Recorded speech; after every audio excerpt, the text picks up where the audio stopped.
días, maestra y compañera. Les vamos a hablar sobre la civilización guaraní. Este grupo está conformado por Nayerli Carvajal, Fabiana Ordóñez, Jennifer Marcusi, Karen Palencia y quien les habla, Isabela Cuellar. Ubicación. Han sido ubicados primeramente en Paraguay y al noroeste de Argentina, también al sur y suroeste de Brasil, como los estados de Santa Catarina, Paraná, Río Grande del Sur y Mato Grosso del Sur. A continuación, los pueblos guaraníes: Kaiowá, Momya, Aché, Ñandewá, Tapiete y por último, chiriguanos. A continuación, la cultura. Fue un conjunto de pueblos indígenas que pudieron habitar en algunas zonas de Sudamérica. Ellos se denominaban a sí mismos Abá, que significaba ser humano. Organización social.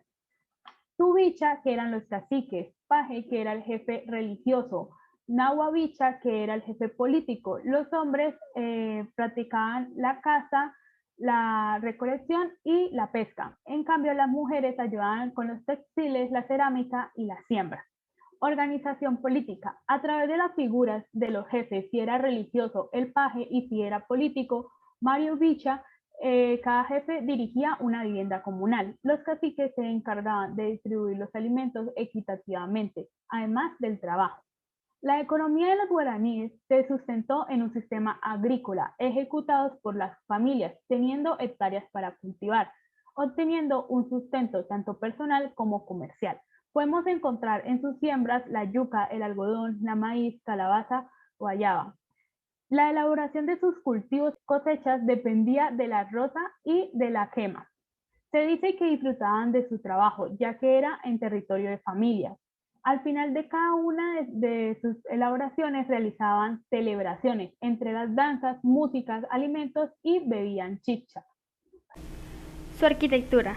Su arquitectura fue muy sencilla. Sus viviendas eran de gran tamaño. Las que estaban ubicadas en el sur estaban construidas por hojas y troncos.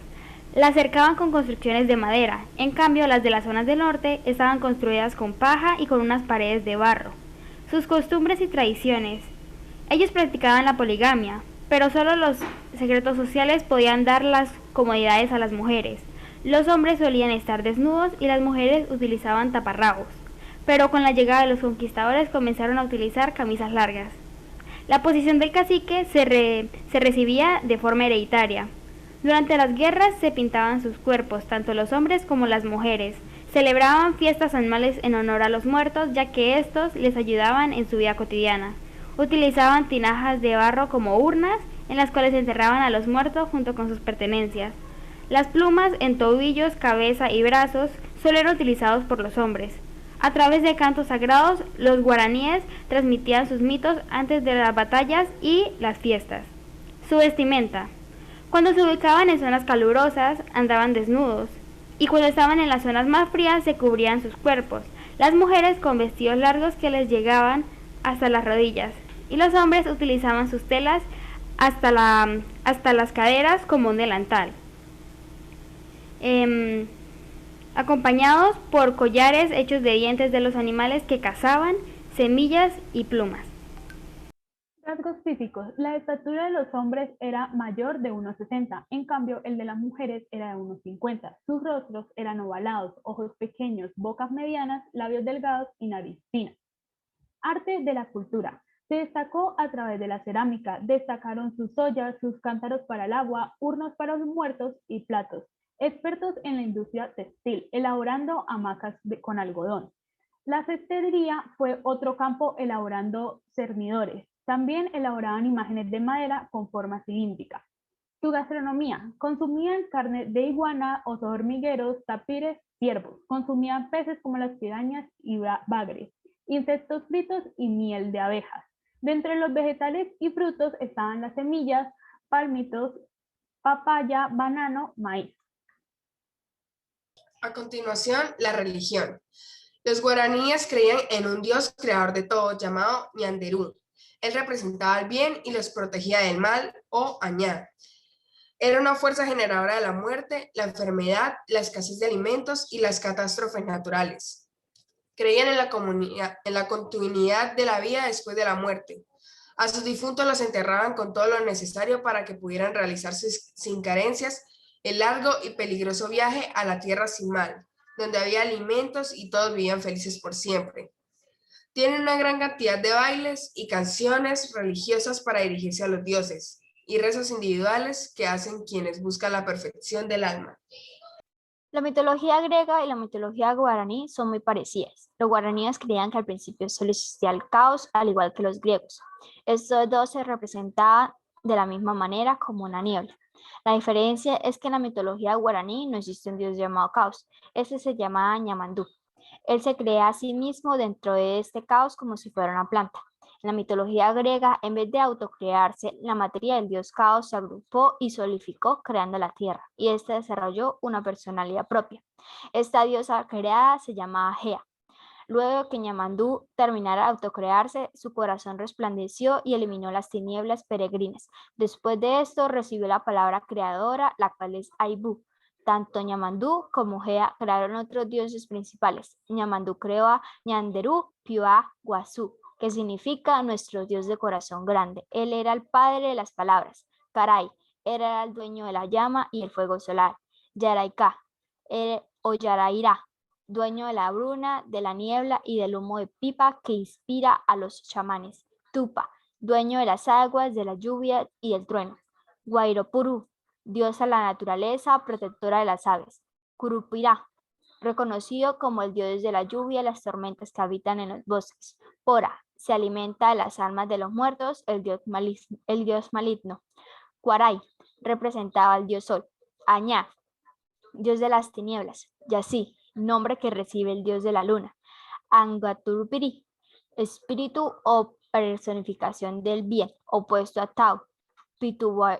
Pituyowawey, dios de la guerra. Pombero, espíritu popular travieso. Ñanderú, es el dios supremo de los guaraníes, es la deidad que creó la luz y el universo. Kaopora, extraño y cambiante fantasma femenino de las selvas. Kaoyara, dueña de la yerba mate, diosa de los cabellos plateados que regaló a los hombres la planta de yerba mate. Ambagui, espíritu relacionado con la creación de la luna. Malavisión, espíritu vigilante de la tranquilidad y el mundo puro de la selva. Yurupari, un dios adorado exclusivamente por los hombres, en general en algunas tribus aisladas de Brasil. Yanderi, nuestra abuela, espíritu del río Papereti en Bolivia. El panteón de los dioses guaraníes está conformado por 9 dioses principales. Tupa es el dios supremo del mundo guaraní, creador del cielo, la tierra y las aguas y todos los seres vivos.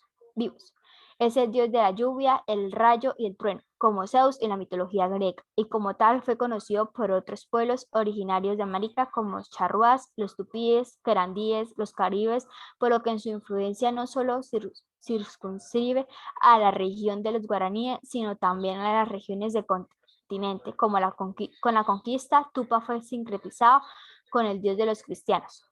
Añá es el señor de las tinieblas guaraníes. Su reino es el Añarret, el país de los demonios, que está situado en una lejanía indefinida. Se le atribuyen todas las enfermedades, la locura y las muertes violentas. Fue sincretizado como el diablo, pero originalmente era un espíritu más relacionado con hacer el mal a los vivos que un torturador de las almas de los muertos.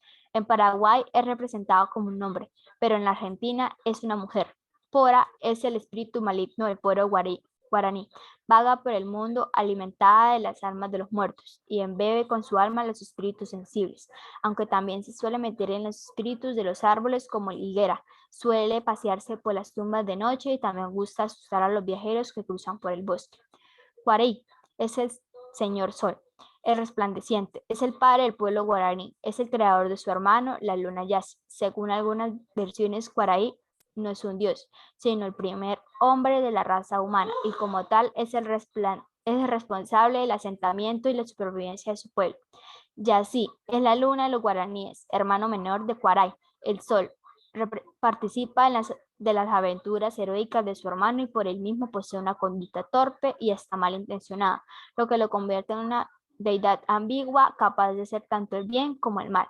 Tiene relación con la muerte y la cosecha y el mundo vegetal. Y Pora Es un duende negro que aparece en los ríos, arroyos y lagunas. Tiene predilección por atacar a los niños que se lleva cautivos hasta su guarida. También rapta a las doncellas con las cuales satisface sus deseos sexuales. Curupari, ser maligno de la zona guaraní que simboliza los sueños anfiebros. Dicen que aprieta la garganta de los hombres hasta que se les hace saltar los ojos de terror.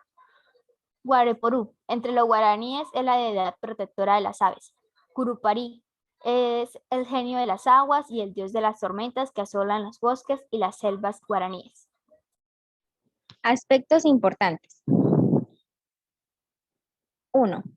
Los guaraníes no nos dejaron pirámides ni leyendas milenarias, no nos dejaron vestigios de una gran civilización. En cambio, nos legaron conocimiento, que generación tras generación se fue legando con la palabra, siendo la palabra la más importante en esta civilización de guerreros. 2. A pesar de su baja población, con excepción de las áreas localizadas en los actuales estados de Uruguay y de la región central argentina, donde casi no existen más, ellas continúan manteniendo la configuración de sus territorios en el periodo colonial. 3. A pesar del proceso de exterminio sufrió, esas poblaciones se recuperaron demográficamente, constituyendo una minoría invisible. 4. Los guaraníes practicaron la antropofagia, que es comer carne humana, que era sacrificar a prisioneros y alimentarse de ellos. Al comer carne del enemigo era apoderarse del valor. Era un proceso único. Y por último, la venganza era la muerte ceremonial en el territorio. Un prisionero era abatido en la plaza pública. Allí lo pintaban y le ponían adornos con plumas hasta matarlos con un palo de madera. Para el PRAE vamos a hablar sobre el mito del colibrí. Respecto a la pregunta número 1, la cual nos dice ¿cuál es la importancia de estos elementos para la cultura y cuidar de sus recursos? Nuestra respuesta fue: al leer este mito, esta civilización nos da la enseñanza a futuras generaciones de proteger a este animal. Nos da a conocer el comportamiento del colibrí. Podemos destacar que ellos se encuentran solitarios por mucho tiempo, pero cuando encuentran a su pareja, esta es para toda la vida. Un lazo que perdura hasta la muerte, o también llamado como monogamia. La segunda pregunta nos dice, ¿qué acciones tomaríamos como grupo para proteger al colibrí? Bueno, una de las acciones que podríamos tomar para proteger al colibrí es no comprar las artesanías que implementen a este animal, proteger las reservas naturales donde se encuentran muchos de estos, cuidar de las flores ya que son la fuente de alimento de los colibríes, crear espacios cerca de árboles donde se puedan alimentar, como es de azúcar o melado de este mismo, no utilizar químicos, es decir, la fumigación, ya que esto afecta a la fauna. Gracias.